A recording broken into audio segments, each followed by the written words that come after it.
Ishmael son of Abraham. Who was Ishmael?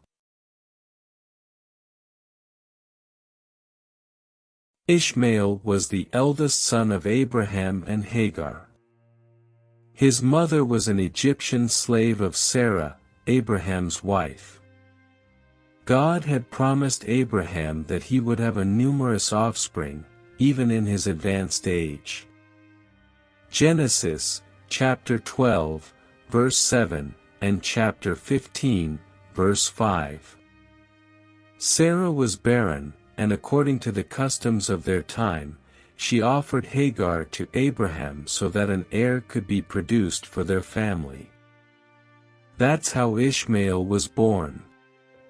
At that time, Abraham was already 86 years old. Discover the story of Abraham in the Bible.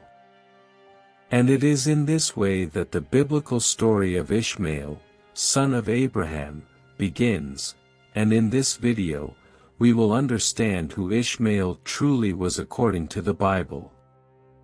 So if you haven't subscribed to our channel yet, take advantage and subscribe now. Also, make sure to activate all notifications and let's get into the video. Abraham loved his son Ishmael and even asked God to consider him as the promised heir. However, God had promised Abraham that he would give him a descendant through his own wife, as stated in Genesis, chapter 17. God commanded Abraham to circumcise his son Ishmael and all the other males in his household, including the slaves born in his household and those acquired from foreigners. Abraham was 99 years old when he himself was circumcised, and his son Ishmael was 13. They both underwent circumcision on the same day. And all the slaves of Abraham, whether born in his household or acquired from foreigners, were circumcised as well. The birth of Sarah and Abraham's legitimate son caused a series of relationship problems between Sarah and Hagar. In fact, even before Ishmael was born, Sarah and Hagar had already clashed. Hagar eventually fled to the desert out of fear of Sarah. In the desert, the angel of the Lord appeared to Hagar and commanded her to return to Abraham's household. It was in the desert that the angel also told her that the son she carried in her womb should be named Ishmael. Therefore, the name Ishmael means, God hears, because the Lord heard Hagar's distress. Genesis chapter 16, verse 11.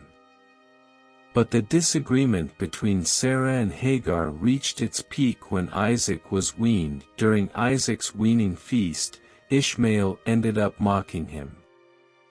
Sarah was deeply offended and demanded that Abraham send away Hagar and her son. Genesis chapter 21. Sarah said to Abraham, "Drive out this slave woman and her son, for the son of this slave woman shall not be heir with my son Isaac." Abraham was greatly distressed because Ishmael was also his son. But God said to Abraham, "Do not be distressed because of the boy and because of your slave woman. Whatever Sarah says to you, do as she tells you, for through Isaac shall your offspring be named. I will make a nation of the son of the slave woman also, because he is your offspring." So early in the morning Abraham took bread and a skin of water and gave it to Hagar, putting it on her shoulder, along with the child, and sent her away. And she departed and wandered in the wilderness of Beersheba. When the water in the skin was gone, she put the child under one of the bushes. Then she went and sat down opposite him a good way off, about the distance of a bowshot, for she said, "Let me not look on the death of the child." And as she sat opposite him, she lifted up her voice and wept. And God heard the voice of the boy, and the angel of God called to Hagar from heaven and said to her, "What troubles you, Hagar? Fear not, for God has heard the voice of the boy where he is. Up. Lift up the boy, and hold him fast with your hand, for I will make him into a great nation." Then God opened her eyes, and she saw a well of water. And she went and filled the skin with water and gave the boy a drink. And God was with the boy, and he grew up. He lived in the wilderness and became an expert with the bow. Ishmael, the son of Abraham, lived in the wilderness of Paran, and his mother arranged a wife for him from the land of Egypt. Although Isaac remained as the sole heir of Abraham, Ishmael and the other sons of Abraham with his concubines were also blessed by him, as stated in Genesis chapter 25. This means that both the son of Hagar and the sons of Keturah received material possessions from the patriarch. After reaching adulthood, the Bible does not record any disagreements between Ishmael and Isaac. They are shown as being responsible for burying Abraham in Machpelah. Genesis chapter 25, verse 9. Ishmael became a great hunter. He was very skilled with a bow and arrow. Hagar sought an Egyptian wife for Ishmael, and with her, he had 12 sons and 1 daughter. Later, Ishmael's daughter married Esau, Isaac's son, as recorded in Genesis chapter 28, verse 9, and chapter 36, verse 3. The names of Ishmael's sons are mentioned in Genesis chapter 25, between verses 13 and 15.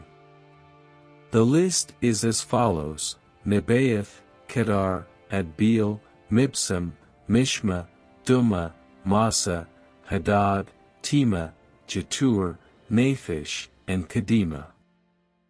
Most of these names are mentioned in other biblical passages as influential tribal families of that time. The descendants of Ishmael, the son of Abraham, are generally identified as Ishmaelites in the Bible. They organized themselves into 12 tribes that lived in mobile camps in the southern desert. Genesis chapter 25. Ishmael died at the age of 137. Genesis chapter 25, verse 17. The Bible does not specify where he was buried, but Muslim tradition asserts that he was buried in the Kaaba in Mecca. In the New Testament, Ishmael is mentioned specifically by the Apostle Paul. The apostle used the figure of the son of the slave woman in his allegory about the opposition of legalistic religious people who persecuted those who were born according to the Spirit and enjoyed freedom in Christ. Galatians chapter 4, verse 21. Ishmael became a relatively common name, which is why other people are mentioned in the Bible with the name Ishmael. There was, for example, a descendant of Saul and Jonathan named Ishmael. There was also a high official during the reign of Jehoshaphat, and the son of a priest during the time of Ezra. Ezra chapter 10, verse 22. But among all the mentioned individuals, the most well-known was the son of Netaniah, a member of the royal house of David. During the time of Babylonian oppression against the Jews, this Ishmael killed Gedaliah, the governor of Judah appointed by Nebuchadnezzar. As we conclude our analysis of Ishmael, Abraham's son, we can highlight several key points. Ishmael was not the promised son of God to Abraham, yet God still protected him. It was the Lord himself who chose Ishmael's name and destined him for greatness, even though he was outside the covenant. Ishmael was blessed with numerous descendants, just like Isaac's offspring, and this lineage was organized into 12 tribal clans. God also described the character of Ishmael, emphasizing the nomadic nature of his descendants and the opposition they would face in relation to the children of the covenant. Over time, Ishmael's descendants joined with the Midianites, who were also descendants of Abraham through Keturah.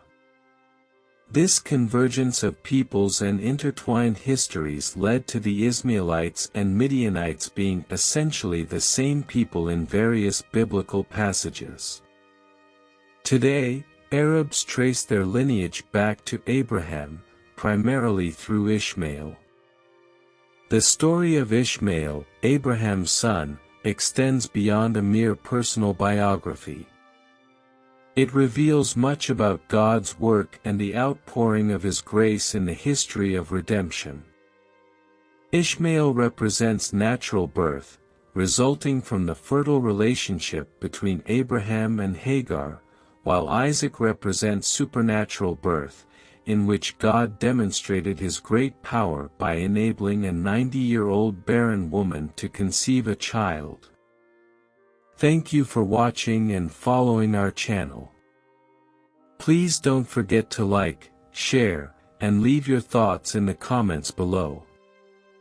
Your feedback is always appreciated and helps me create more content that you will enjoy.